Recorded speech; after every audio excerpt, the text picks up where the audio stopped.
ఒక తండ్రికి తన కూతురంటే కేవలం ప్రాణం మాత్రమే కాదు, తను కన్న కలల ప్రపంచం.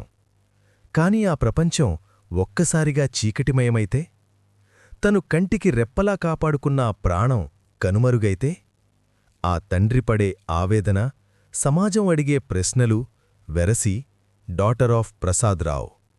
ఇది కేవలం ఒక వెబ్ సిరీస్ రివ్యూ మాత్రమే కాదు, ప్రతి ఇంట్లో వెలగాల్సిన ఒక హెచ్చరిక దీపం.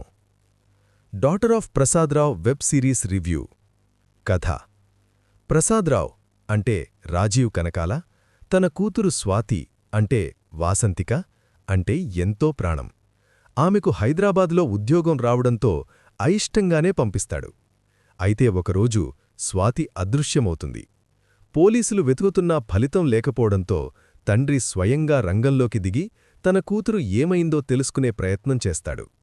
ఈ క్రమంలో బయటపడే చేదు నిజాలే ఈ సిరీస్ కథ. నటన: రాజీవ్ కనకాల ఒక బాధ్యతాయుతమైన, ఎమోషనల్ తండ్రిగా అద్భుతంగా నటించారు. చాలా కాలం తర్వాత ఉదయ్ భాను పోలీసాఫీసర్గా పవర్ఫుల్ పాత్రలో కనిపించి మెప్పించారు. ప్లస్ పాయింట్స్: క్లైమాక్స్లో వచ్చే ట్విస్ట్లు, తండ్రి కూతుళ్ల ఎమోషన్స్ మరియు బ్యాక్గ్రౌండ్ మ్యూజిక్ సిరీస్కు ప్రాణం పోశాయి. మైనస్ పాయింట్స్: కొన్ని చోట్ల కథనం నెమ్మదిగా సాగుతోంది. పోలీస్ ఇన్వెస్టిగేషన్ సీన్లు ఇంకాస్త బలంగా ఉండాల్సిందనిపిస్తోంది. తండ్రి కూతుళ్ల అనుబంధం ఒక సున్నితమైన రేఖ. ఈ సిరీస్లో ప్రసాద్రావు పాత్ర మనకు రెండు విషయాలను నేర్పిస్తుంది. అతిగా రక్షించడం: పిల్లల్ను లోకం తెలియకుండా పెంచడం వల్ల వారు బయట అడుగుపెట్టినప్పుడు చిన్న సమస్యను కూడా ఎదుర్కోలేరు. ప్రసాద్రావు తన కూతుర్ని ఒక గ్లాసు బొమ్మలా చూసుకుంటాడు, కాని ఆమెకు లోకంలోని ముళ్ల గురించి నేర్పించలేదు. నమ్మకానికి అర్థం: పిల్లలు తప్పు చేస్తే తండ్రి ఏమంటాడో అన్న భయం కంటే, నా తండ్రికి తెలిస్తే బాధపడతాడు అన్న గౌరవం వారిలో కలగాలి. నేటి తరం యువతకు జెన్జీ మరియు మిలేనియల్స్ గమ్యం మరియు గమనం. నేటి తరం వారు స్వేచ్ఛను కోరుకుంటున్నారు. అది తప్పు కాదు, కాని ఆ స్వేచ్ఛతో వచ్చే బాధ్యతను కూడా గుర్తించాలి.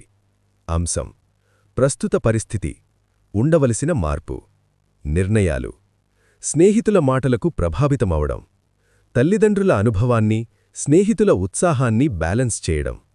సమస్యలు: ఒత్తిడికి లోనై ఒంటరిగా నిర్ణయాలు తీసుకోవడం.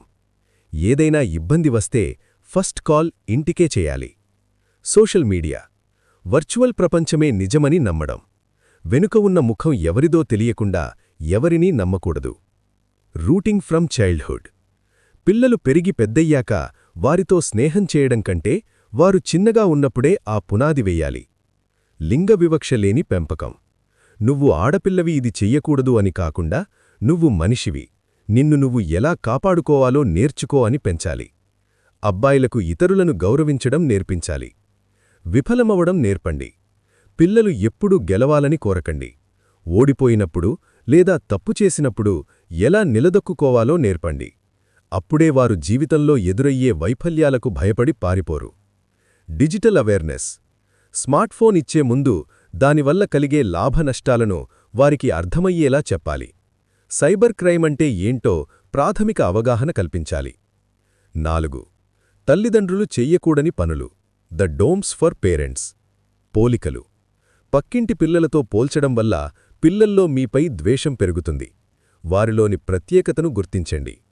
గోప్యతకు గౌరవం: పిల్లలు డైరీలు చదవడం లేదా వారి ఫోన్లు దొంగతనంగా చూడడం వల్ల వారి నమ్మకాన్ని కోల్పోతారు. వారు స్వచ్ఛందంగా మీతో విషయాలు పంచుకునే వాతావరణాన్ని సృష్టించండి. తీర్పు చెప్పడం: వారు ఏదైనా చెప్తున్నప్పుడు వెంటనే నువ్వు చేసింది తప్పు అని తీర్పు చెప్పకండి. ముందు పూర్తిగా వినండి, ఆ తర్వాత నెమ్మదిగా సలహా ఇవ్వండి. సమాజానికి సందేశం: డాటర్ ఆఫ్ ప్రసాద్రావ్ మనకిచ్చే అంతిమ సందేశమేంటంటే, మౌనం ప్రమాదకరం. పిల్లలు తల్లిదండ్రులతో మౌనంగా ఉన్నా, తల్లిదండ్రులు పిల్లల అవసరాలను గుర్తించడంలో మౌనంగా ఉన్నా అది విచ్ఛిన్నానికి దారితీస్తుంది. సంభాషణ అంటే కమ్యూనికేషన్ అనేది ప్రతి సమస్యకు ఒక వారధిలాంటిది. మీరు మీ పిల్లలతో లేదా మీ తల్లిదండ్రులతో ఇలాంటి విషయాల గురించి ఎప్పుడైనా మనసు విప్పి మాట్లాడారా? ఒకవేళ లేకపోతే ఈ సిరీస్ చూసిన తర్వాత ఆ ప్రయత్నం మొదలుపెట్టండి. మీరు ఈ సిరీస్ చూశారా? అందులో మీకు బాగా నచ్చిన పాత్ర లేదా సన్నివేశం గురించి చర్చ